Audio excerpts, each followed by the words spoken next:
In the digital world, we all know a major security incident isn't a matter of if it's going to happen, but when. So the real question is, when that moment comes, are you going to be in control or are you going to be scrambling in the chaos? That idea is the core of what's called digital forensic readiness, and we're about to dive into exactly what that means. You know, Benjamin Franklin nailed it centuries ago, and this quote pretty much sums up everything we're talking about. In a cyber crisis, being prepared isn't just a nice to have. It is literally the only thing that stands between a problem you can manage and a total, complete disaster.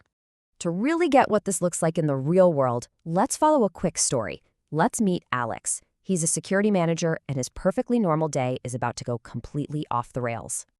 So the phone rings. It's a frantic call, there's weird data in a critical file, and instantly his mind is racing. Is this just a simple mistake, a glitch, or is someone inside the network who shouldn't be? Of course, management is already panicking, telling him to keep it quiet. And that's when the horrible feeling sinks in. They have no plan, no one to call, no idea what the first step is. And just when you think it can't get any worse, it does. As Alex is trying to figure things out, a well-meaning IT admin decides to be helpful. To get the user back up and running, he just restores the file from last night's backup. And with a single click, poof, the most critical piece of evidence, the attacker's digital fingerprint, is gone. Forever. Okay, so how could this whole nightmare have been turned into a controlled, manageable situation? Well, the answer comes down to a concept that is absolutely essential for any organization today.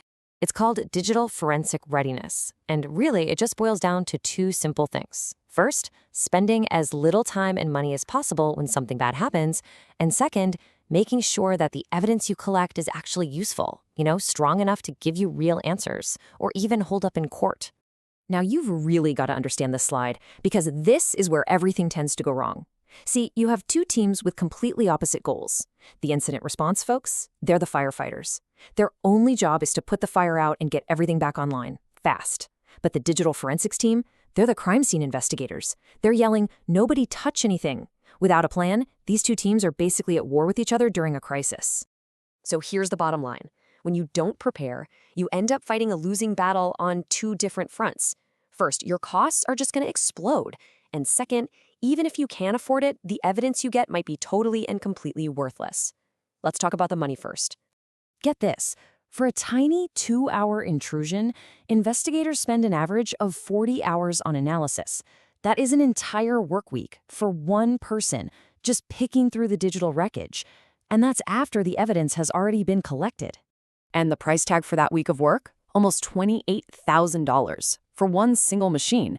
Now just imagine that cost spreading across your whole network. It adds up, and it adds up fast. Okay, what about a really complex case? Let's say, trying to prosecute a skilled hacker from another country.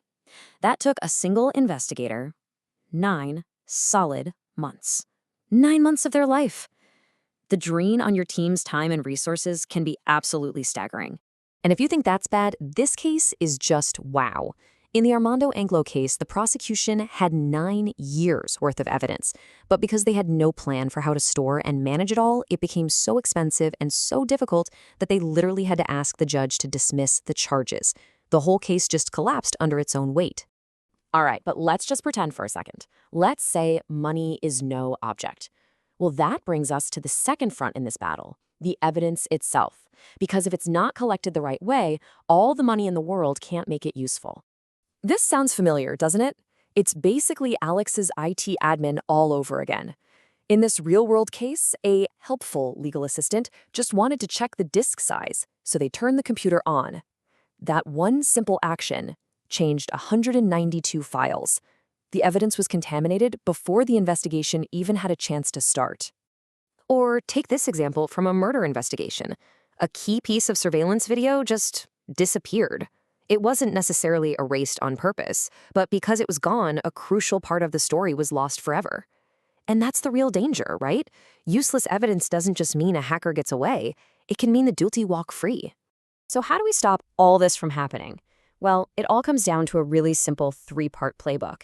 And the most important part is, this has to be in place before a crisis hits. It's all about getting your people, processes, and technology aligned. So let's break them down. First up, people. And look, this isn't just about hiring a few experts. It's about defining roles so there is zero confusion.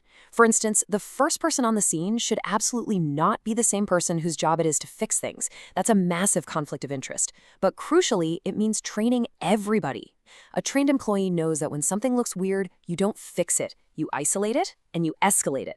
That simple piece of knowledge would have saved all of Alex's evidence. Okay, number 2, processes. Think of this as your crisis rulebook.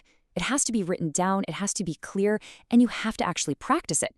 It needs to spell out exactly how to handle evidence to maintain what's called a chain of custody, which is just a fancy term for the paper trail of who touched what and when. And it needs to be crystal clear about the triggers that turn a simple IT ticket into a full-blown forensic investigation. And finally, technology. And this part is key. Readiness isn't some tool you buy after a breach, it's a philosophy you built into your tech from day one. When you're buying new systems, you should be asking, how would we investigate this if we had to? When you set them up, you turn on robust logging by default. It's all about making sure that when you need to look back in time, the digital breadcrumbs are actually there for you to find. So with this playbook in hand, the right people, the right processes, and the right technology, Alex's story would have been completely different. That frantic, evidence-destroying chaos would have been replaced by a calm, controlled, and effective process that actually produced real answers. So that brings us right back to the beginning. A crisis is coming for your organization. The only thing you don't know is when.